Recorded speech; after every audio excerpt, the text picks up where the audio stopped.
Tech family, welcome to my first Q&A video. I can't believe it's been 2 years on YouTube and I still haven't done one of these, so here it is. I've read all the questions that you guys have asked in the YouTube community post, as well as on Instagram, Twitter, TikTok, all my social media.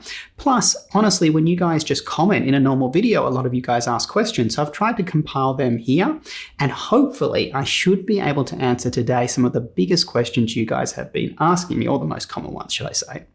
Now, in true Josh style, I did have crazy aspirations for this video. I was going to do this cool Casey Neistat style like vlog video as I do my Q&A, and it was going to be me traveling to Arizona, which I did for the last couple of weeks, and then coming back.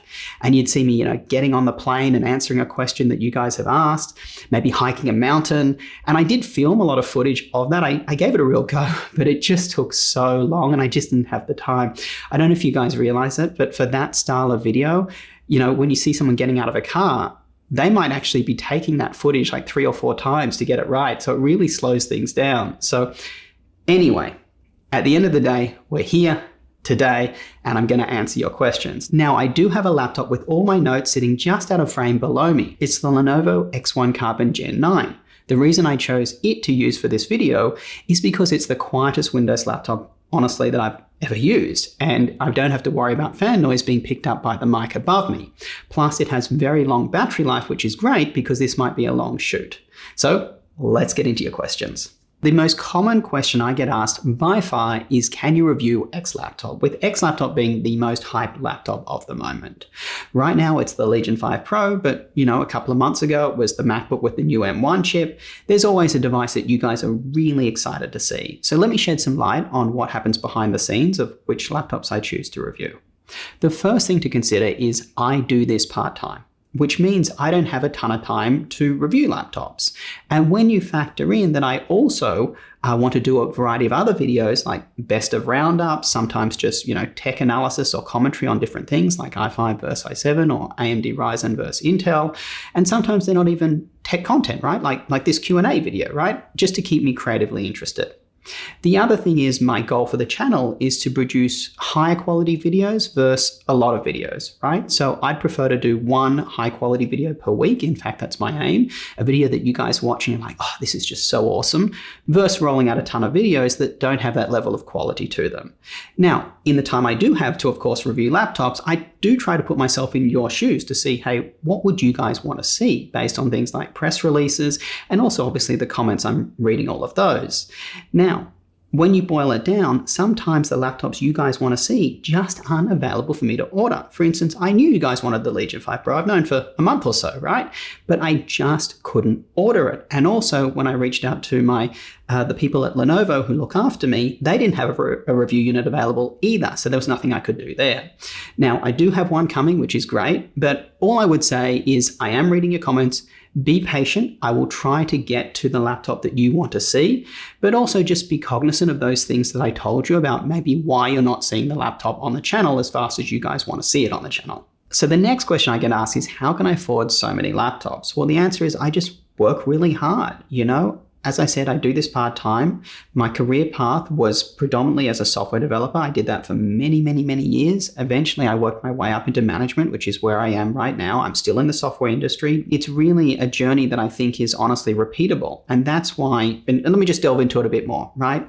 I studied computer science at school. I worked part-time. Then I worked full-time, did computer science part-time for my master's. I did 2 degrees in computer science, software development.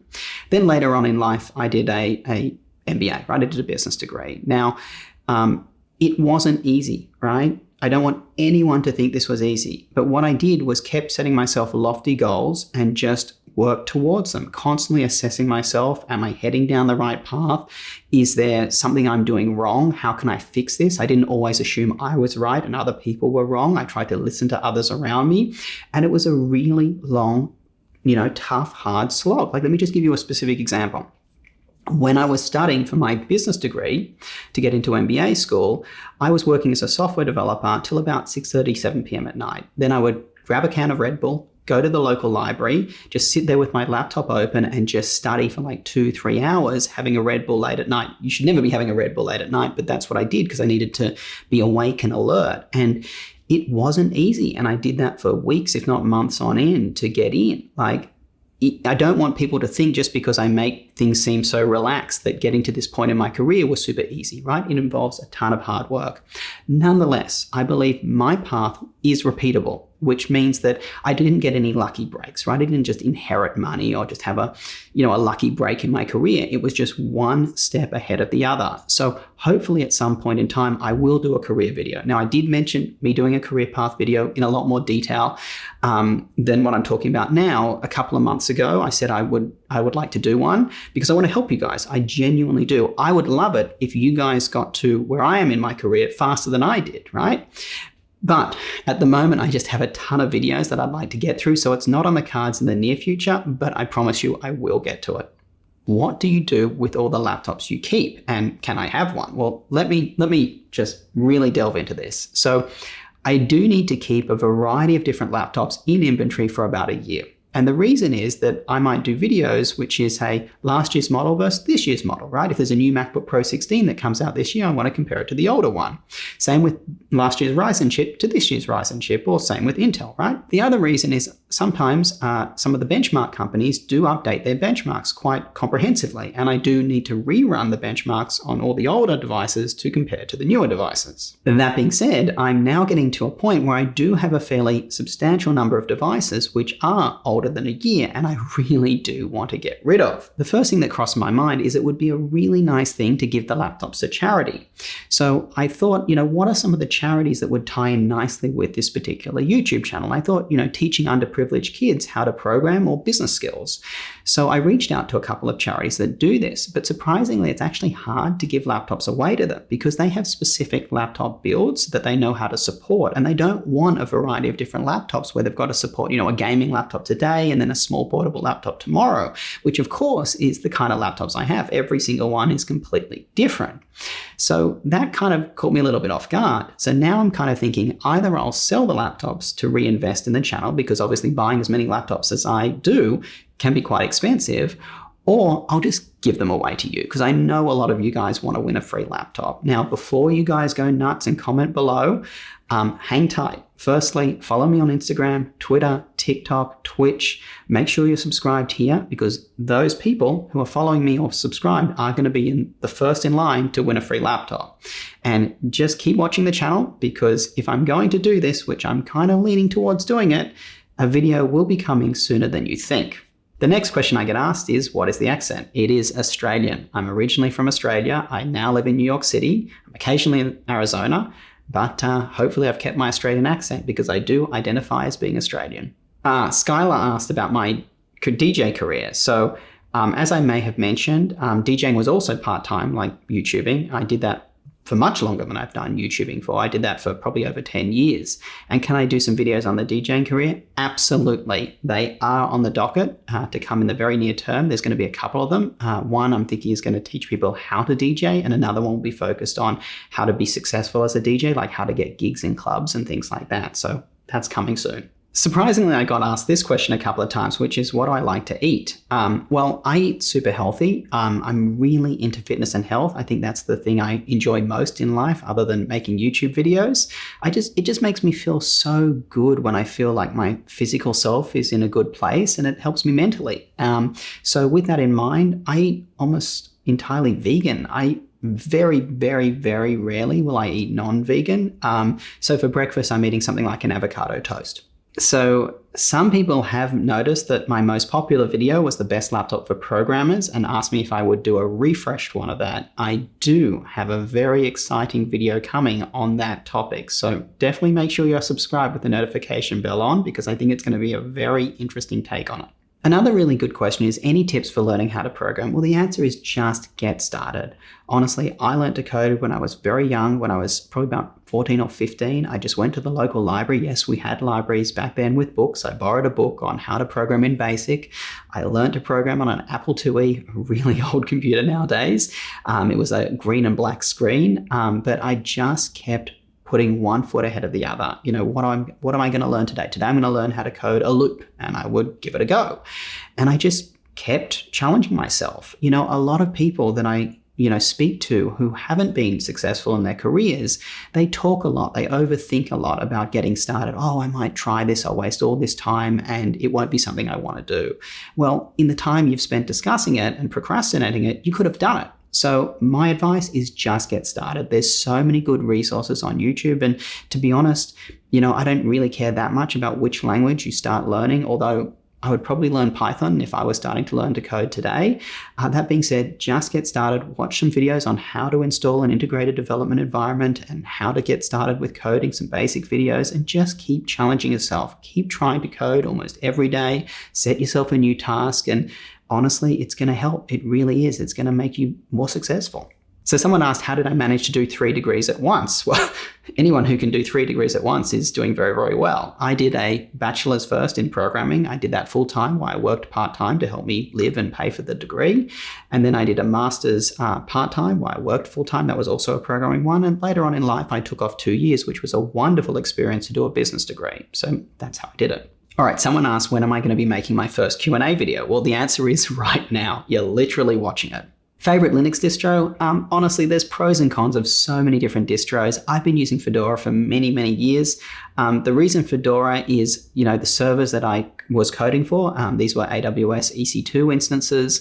They were CentOS based, which is, core based on Red Hat. And so is Fedora. It's also, realistically a derivative of Red Hat, or you could say Red Hat's a derivative of Fedora.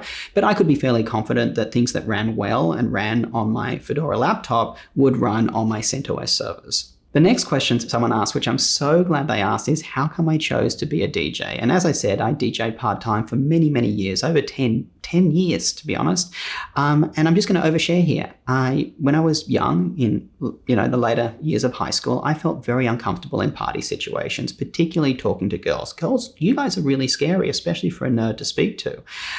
So I wanted a role in the parties, and I felt the role I could play is to play the music and to bring, colored lights and create a party-like atmosphere. And I became known for that. And when I went to undergrad, that just kind of continued. Eventually bought myself a turntable. And as I said, I'm the kind of person who's very determined and self-taught. And I just looked up articles on how I could DJ and practiced and practiced and practiced, probably about 2 hours per day. It was crazy. Eventually, after university, I was walking past a really, really big nightclub. And I thought, one day I'm going to play there. And this was a big one, right? They used to have 900 people at any one time in the nightclub. It was massive. And I arranged a party and about 150 people came. It was in a local pub. These were people I knew from university and friends of friends, and it was a free party. And I collected people's email addresses. And I constantly said to them, what do you think of the music? What do you think of the lighting, et cetera, et cetera? How can we improve? And then I threw another party and 180 people came. And then I moved it to a small nightclub. And I was constantly, as I said, it was this iterative approach to, putting on a night, then asking people, what did they think of the night and how can I improve? And eventually more and more people came, and literally a year later, I was DJing in that big nightclub that I walked behind. And honestly, guys, this is a story about who I am, right? I like to set goals, really big goals that I think they're stretched, they're hard to achieve, they're going to keep me working very, very hard, but I think they're worthwhile, right? And when you're DJing, playing the right song at the right moment, seeing that sea of excitement and happiness from people, it makes me happy. Nothing makes me more happy than seeing other people happy. So I think it was a goal that was worth achieving, and I really enjoyed doing it. Okay, so the next question I really like, which is, what is my favorite thing to do in my free time other than YouTubing? Well, the answer is fitness. I love doing fitness. It just makes me feel so good about myself. I feel so confident. I feel able to tackle the world. And, I work super hard, and it gives me a good balance that, hey, I feel refreshed, right? And some fitness things that I like to do. I'm a big swimmer. Prior to COVID, I used to swim with master swim teams, relentlessly in New York. I would say 3 to 4 times per week, I would go and train. And if you don't know what a master swim team is, it's for people who swam competitively in, say, high school or university and want to kind of keep swimming at that level. You're never going to keep swimming at that level because you get older, but they want to keep training intensely. And I didn't actually swim for high school or university. I just picked it up later on in life. And like anything, I wanted to get better at it. So I got lessons and eventually joined one of these swim teams, and I train with them. And that makes me feel really, really good about myself. Other fitness related things that I enjoy doing, I really like hiking. I think it's just wonderful. And I also like the gym. So there you go. Oh, okay. I want to answer this question that no one has asked, but I think it's really important. Many people ask for personalized laptop advice and they hound me, via email or direct message or on the social medias, etc., comments, all of that stuff. And I want to be crystal clear with this one. I do not give personalized laptop advice. That's because if I'm helping one person, it takes me away from helping everybody. And I don't like that. I want to use my time to help as many people as I can. That being said, what we've done, and when I say we, a bunch of really cool people, we've established a Discord server. And on that Discord server, we've vetted laptop advisors who are people who know a lot about laptops. Those people will help you with personalized laptop advice. So please join the Discord server and post your questions there. Well, let's wrap up. Hopefully I've answered plenty of your questions and I hope you really enjoyed the video. If you did, you know what to do. Smash that subscribe button, hit the thumbs up and the notification bell. I would certainly appreciate it. And as I always say, so would my mother. And by the way, I do send her your comments, like when you mention her in comments like, I hope your mother's happy. And she loves it, by the way. She loves that she's mentioned at the end of the video. So that's really cool. Now, if you want to follow me on social media, which hopefully you do, I'm going to post all my social media down below, Twitter, Instagram, TikTok. I do post a lot of behind the scenes coverage, like just personal things that I'm doing sometimes, hints at upcoming videos, or, early stage looks at some of the tech. So all of those links will be below. And as I always say, at the end of these videos, go do something awesome with your day, and I will catch you later.